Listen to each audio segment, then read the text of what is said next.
Hello and welcome to my channel In Search of Wonder. My name is Anne and this is my weekly wrap up and my monthly recap all in one.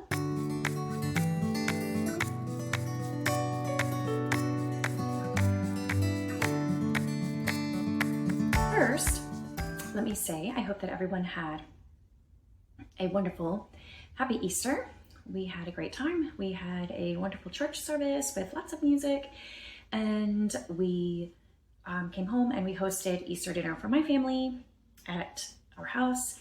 And so now it is the evening and we are just relaxing and enjoying the gorgeous, wonderful weather that we had here today. So I hope you also had a wonderful Easter.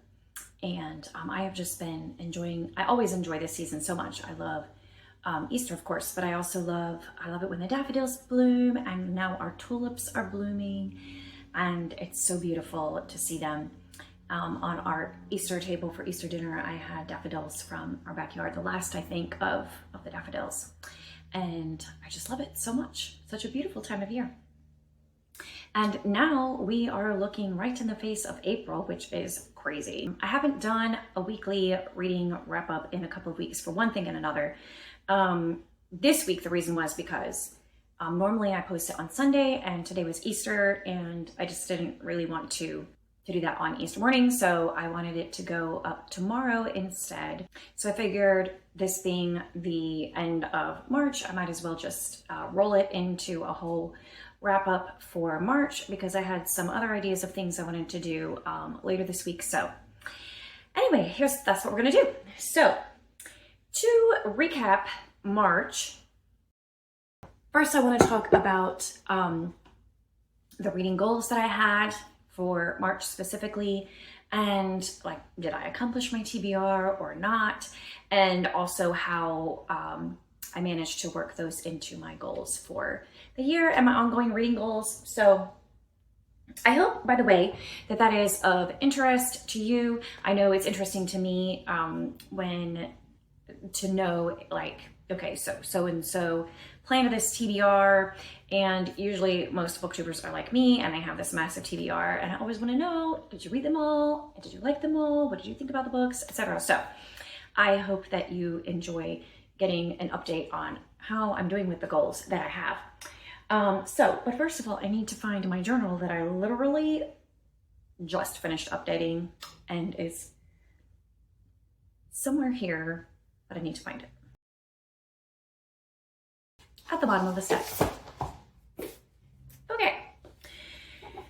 So for my specific goals for March, my actual March TBR, I had a total of, I think, 6 books or 7. 1, 2, 3, 4, 5, 6, 7. I had 7 books that I had specifically planned to read for sure, like I had committed to for March. And I'm happy to say that I read them all plus one more, which was a total of 8 books, which is pretty normal for me. You can see on my reading journal, those are the green books. The green books are the books I read in March. And in January and February, I read 12 books each, but that's not normal for me. 8 is usually where I land. So that was good. And I read some great books in February, so I am happy about that.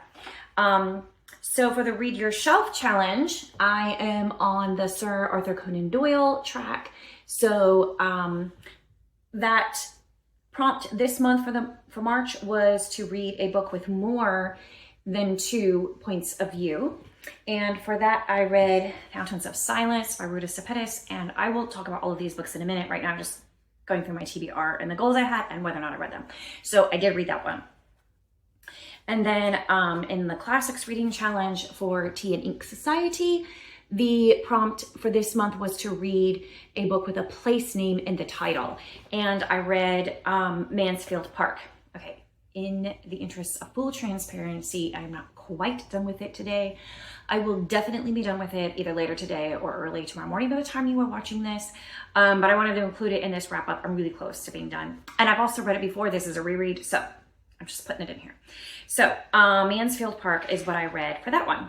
And then in the What the Dickens book club I am in, we read from Grimm's fairy tales. And we weren't supposed to read like all of the fairy tales because it's a pretty big book. We were just supposed to read whichever ones piqued our interest. Some people read all the way through, which is a lot, but and which is awesome that they read all the way through. But I just picked some. I wanted to read like really traditional fairy tales, read that version, because I kind of feel like it's, you know, the standard version or whatever. So, and then for BookTube challenges, the main one that I participated in, actually the only one I participated in was Middle Grade March with Books and Jams and several other co-hosts there. And if you remember, my kids had each picked a book from the library, a middle grade book, and then I read it with them. But we kind of like, we didn't really buddy read because we only had one copy each. So like one read and then the other one read. And then we, you know, shared our thoughts and feelings about the book. So I read Peter Nimble and His Fantastic Eyes. Author's escaping me at the moment. And then with my older son, and then with my younger son, I read City Spies by James Ponti, I think. And so accomplished that. I know other people read a lot more things for middle grade March, but that was good for me. Reading 2 middle grade in a month is perfect number for me. And then I had 2 buddy reads, which was so much fun. Actually 3 really, because I wrapped up Dear Mrs. Bird at the beginning of March with Miriam. And then I read Eugene Onegin with Dia and Courtney, and we finished that this past week. And then Mansfield Park I'm reading with Bethany, and we are in the process of wrapping that one up. So I did all of those buddy reads and enjoyed each one of them so much. I really enjoyed all the buddy reads that I had this month, and they were fantastic books, all of them. As for more long-term reading goals that I have, first of all, my favorite book of March is probably not going to surprise anybody. I don't know if you can see what I wrote there, but that is Mansfield Park. So I don't know if it will focus on there. Mansfield Park, of course, by Jane Austen. That is the one that I put as my favorite for March. The only one I gave 5 stars, although there were several that came really, really close and, you know, could be 5 stars, honestly. So also Mansfield Park, I was able to knock it off of my list of books that I want to reread. Hopefully this year, but at least in the near future. And I'm very excited because next month I'm hoping to knock off the next 2, which is Les Miserables and Anne of Windy Butlers. So making real progress on that goal, on the rereads, which is good because I didn't used to be a rereader, but I'm really enjoying it now. I did have, not that I want to fill up this page by any means, but I did add a book to the DNFs, and I'll get to that in a minute. And I added a book to the 5 stars, Mansfield Park. So now I have 3 5-star reads for the year. I don't hand out 5 stars to just any old book. It has to be like practically perfect in every way, Mary Poppins kind of book, in order for me to give it a 5-star. So, and I didn't knock anything else off of any of my other ongoing lists. So, yeah, gonna have to work a little bit more on that in the next couple of months, but you know, it'll happen in time.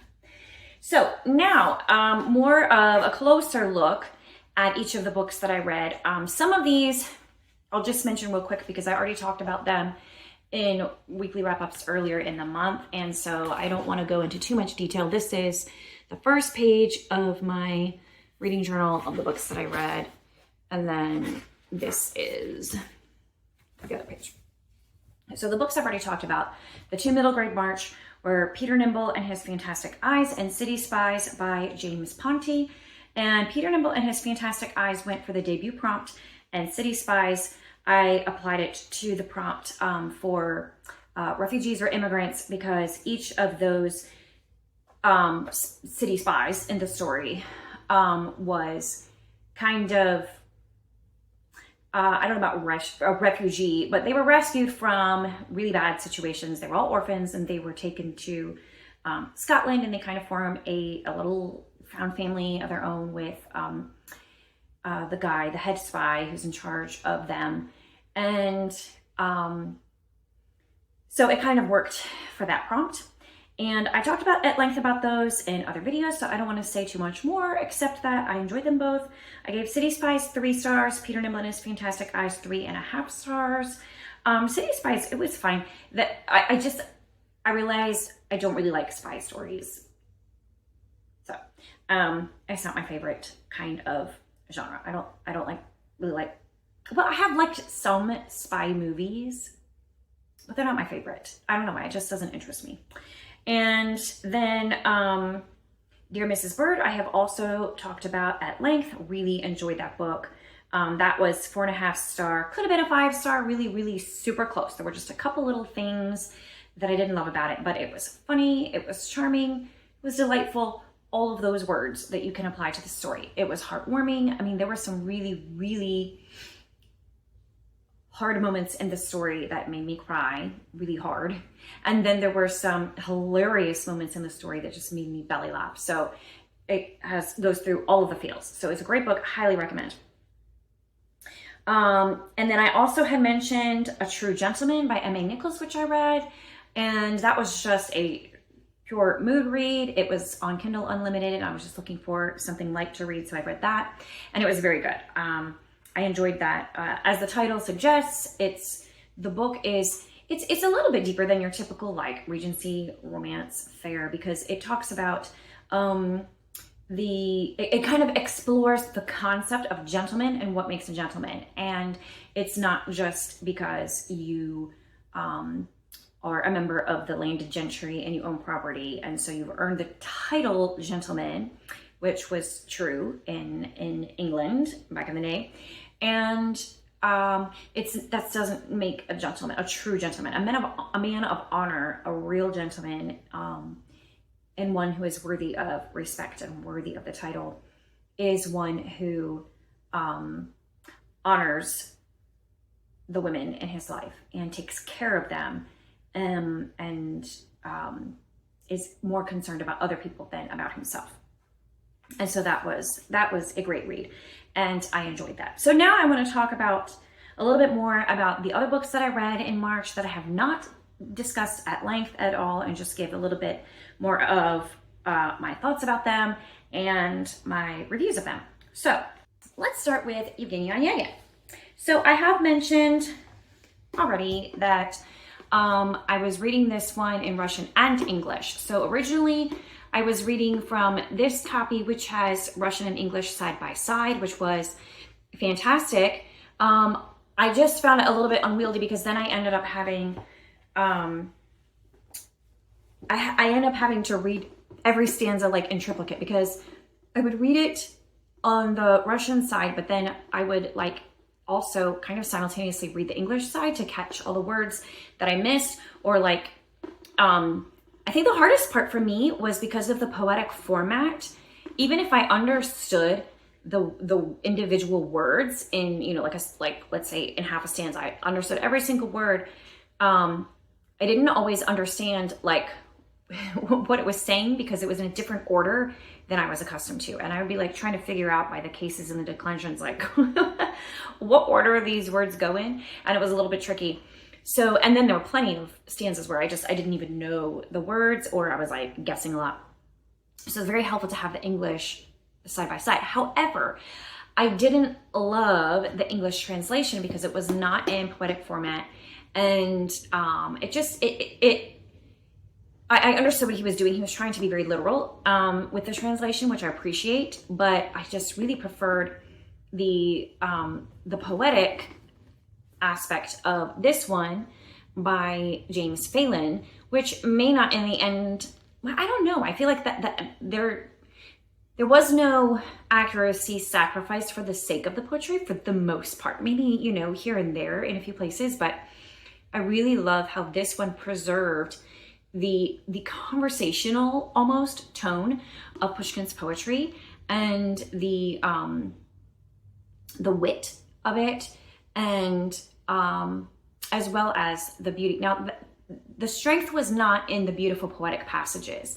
I'm not sure that those quite give justice to Pushkin's original poetry, and I think the version Dia read, which I want to say the translator was somebody or other, Johnson, not 100% sure, but she read some of the passages as they were translated from hers, and it was a little bit more archaic in the language, in the English language, but so there was like a lot of things that she had to look up because they're not like common everyday words.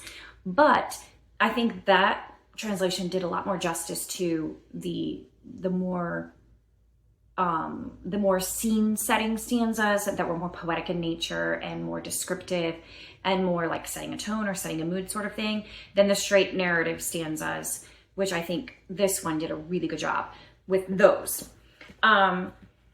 And then I discovered after a couple of chapters that I remembered that I had this Russian version. So that was actually a lot easier. I would just read a stanza in the Russian and get as much of it as I could. Sometimes I would like reread it and, you know, get as much, figured out as much as I could.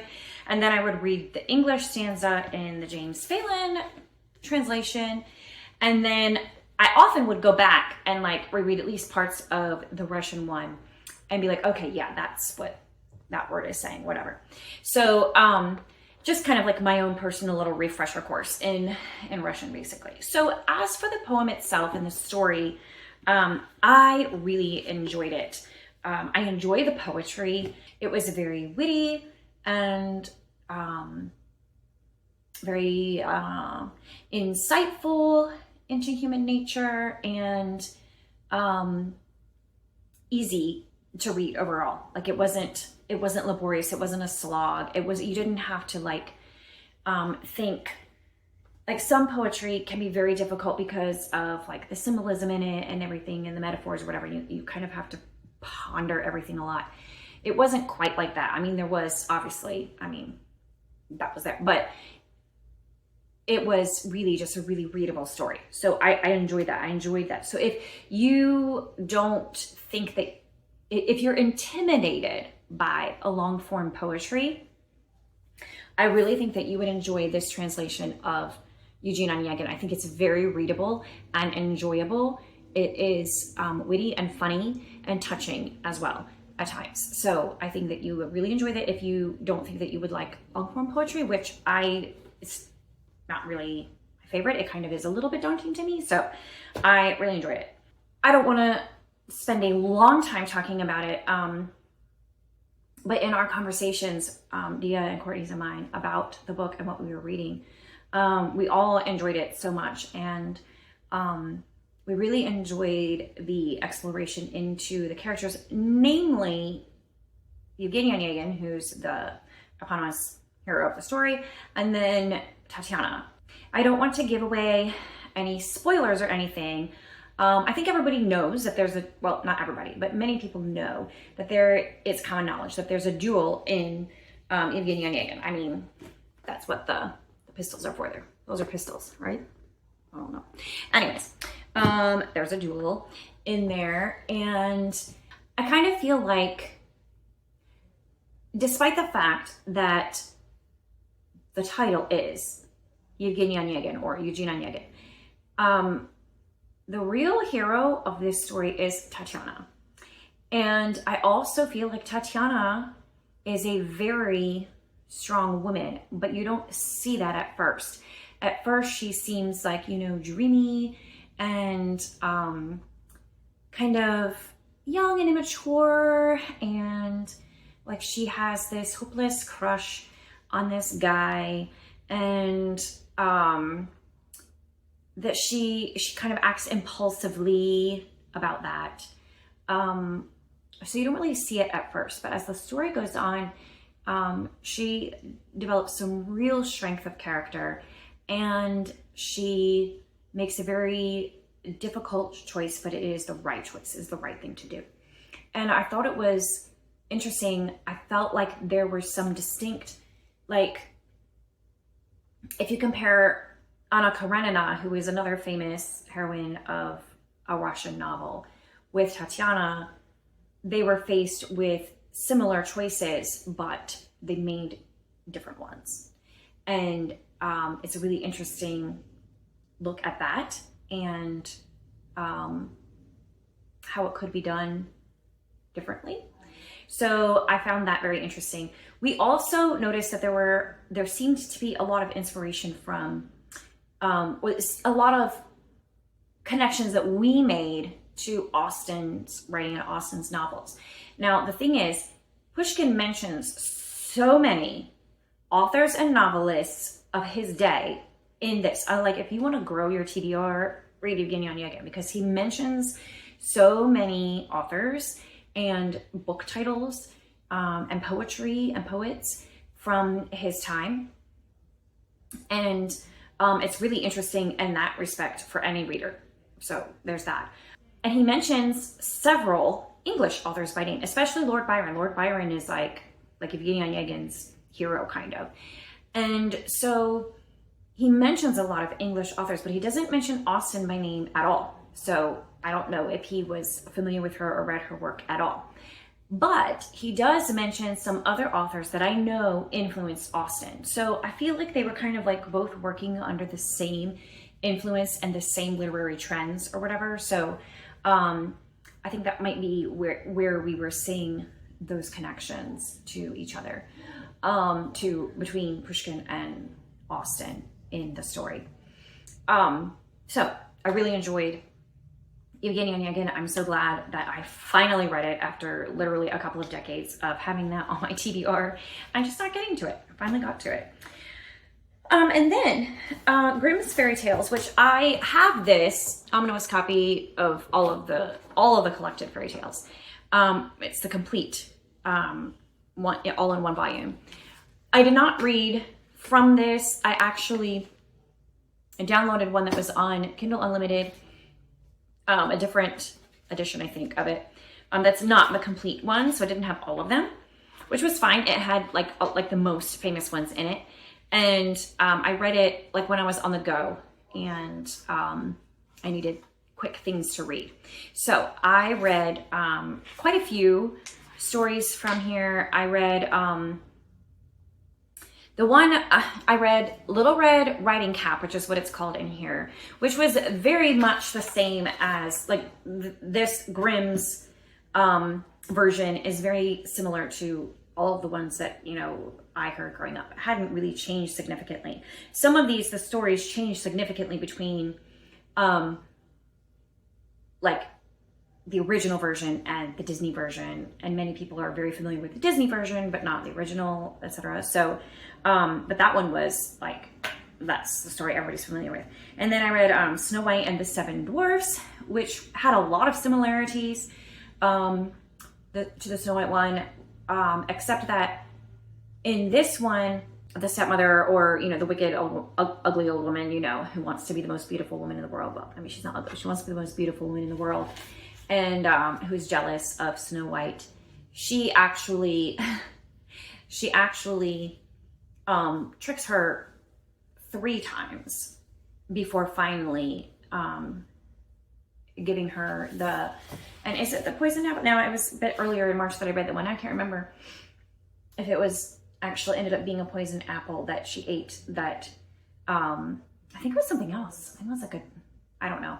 Anyway, like 3 times she tricked Snow White. And I was like, girl, clearly, old woman meeting you in your hut in the woods with the 7 dwarfs is does not have your best interests at heart, okay?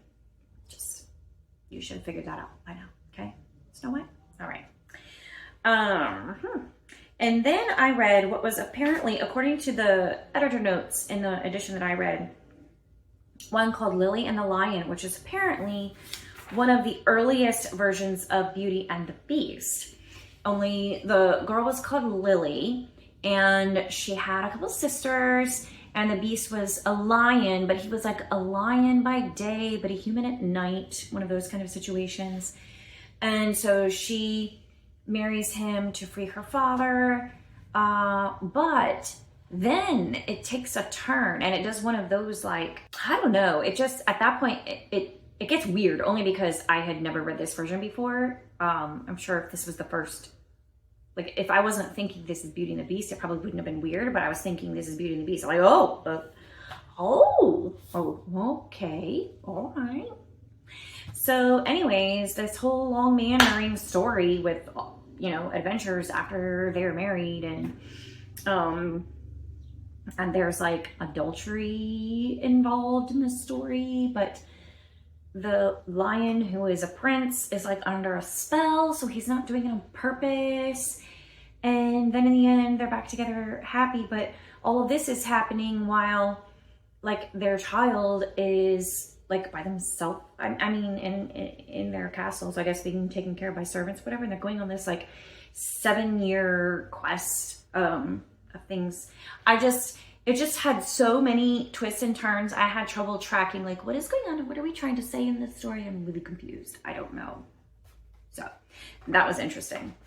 And then I can't remember which other ones I read. I read the one about the 12 dancing princesses, which I had read before. There was nothing surprising in that one. And I read a few others. I think I read Cinderella.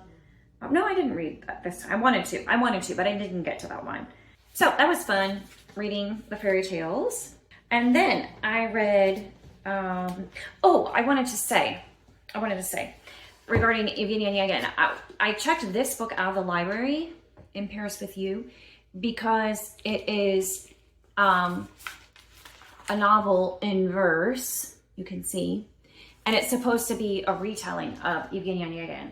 And I was like, oh, that's fun, like a modern retelling of it, but set in Paris.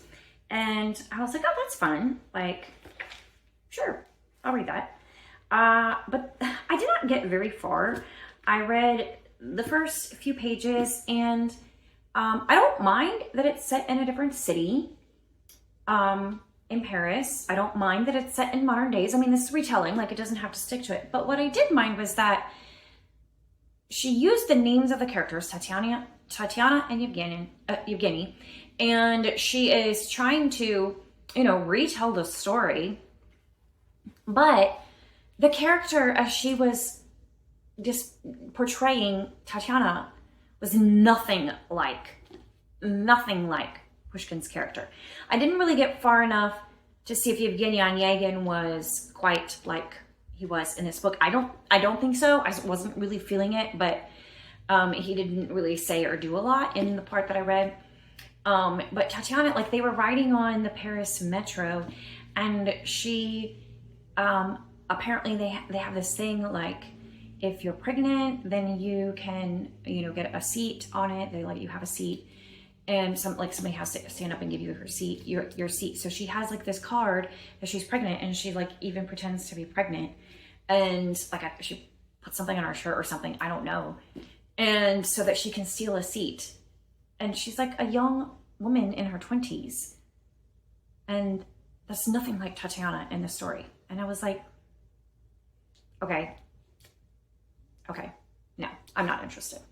And then I flipped to the very end, and I read the last scene, and it was all like, I skimmed through it, and it was just like about them basically getting together, like together. And I was like, no, I don't need that. So I DNF'd that one. Didn't get very far. Not even counting it as a book that I read, but just so you know, if you're curious about this, it was a no for me, and that's why it may still interest you.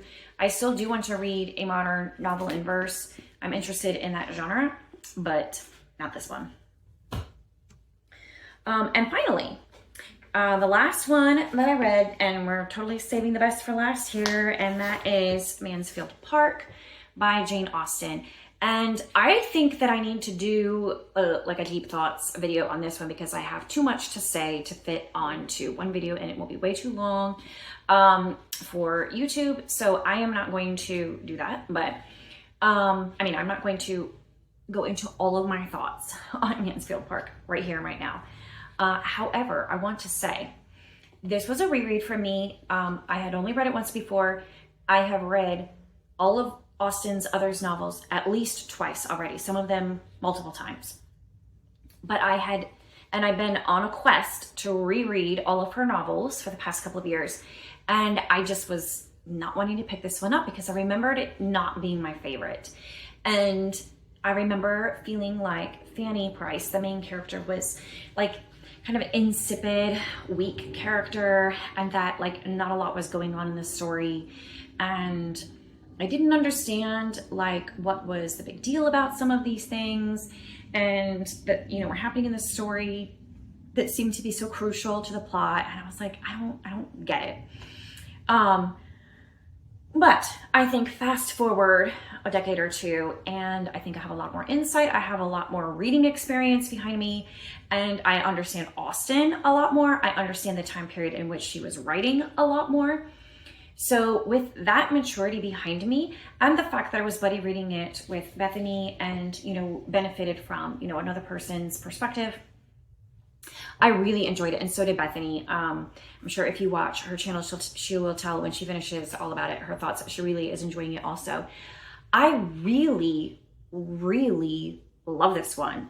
And it's not my least favorite. I don't think I have a least favorite Austen. Like, I love all of her books. I love her insight into human character. I love her wit. She's so witty.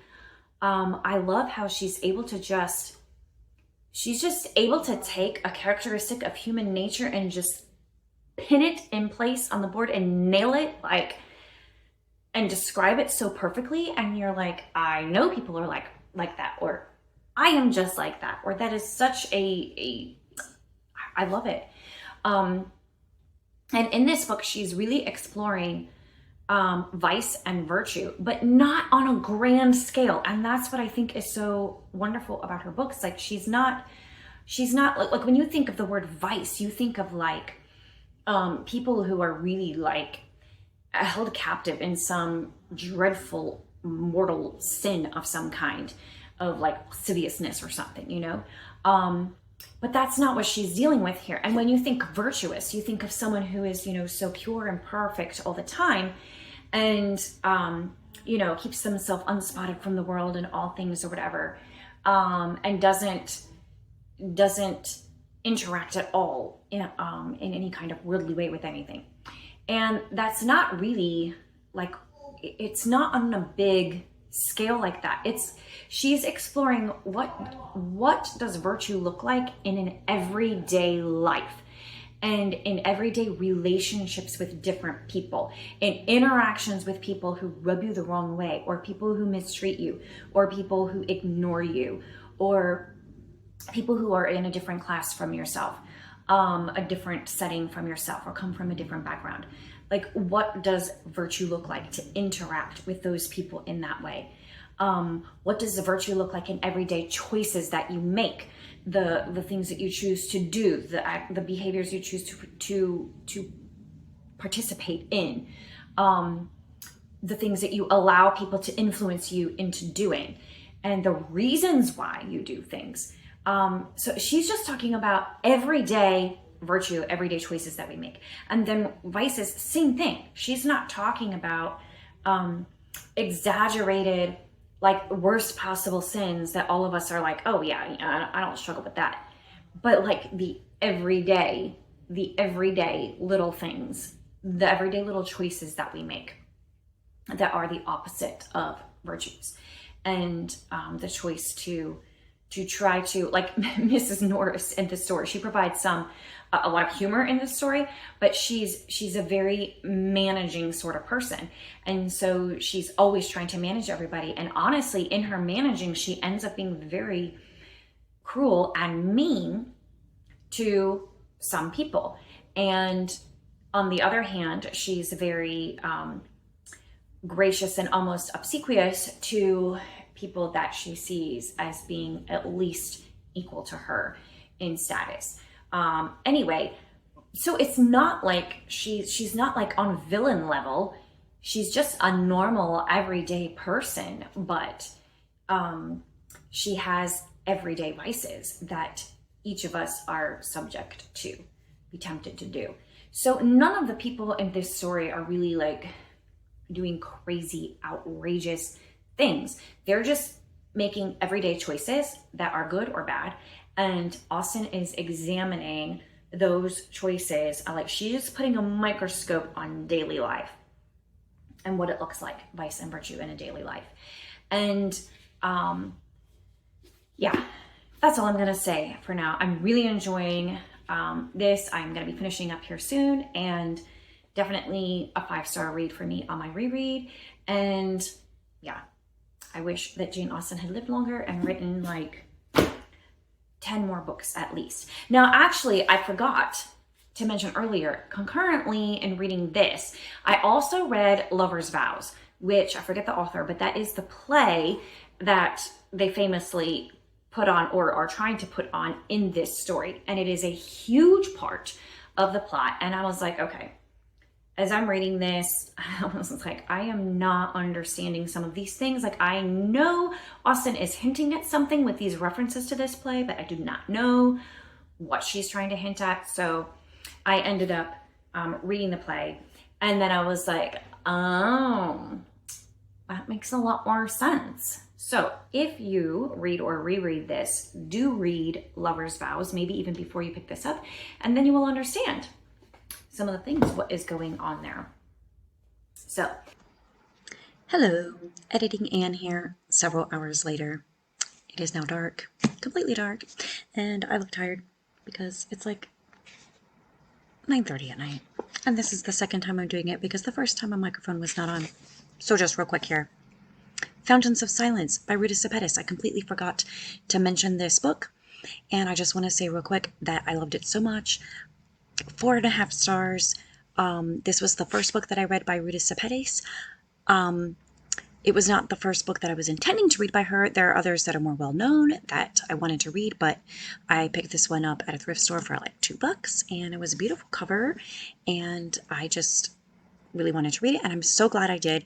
It's set in a place and a time that I knew nothing about before I started this book, and that is Spain in the aftermath of the Spanish Civil War in the late 30s, and after World War II in the 50s, and the struggles of the people living under the fascist dictator Francisco Franco, I believe was his name, who was the dictator from all the way up until the 70s, I believe.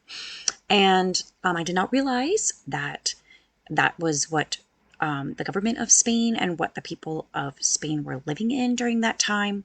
And this really delves into that history, and in particular is looking at an issue that was happening in Spain during that time, where they would take steal babies from their parents and put them up for adoption at very high cost. And so it was kind of like a money-making thing, but also some of them, they were trying to, like they would take the children from red Republican parents and kind of try to retrain them or rehabilitate them or whatever into more in line with the party ideals, etc., that sort of thing.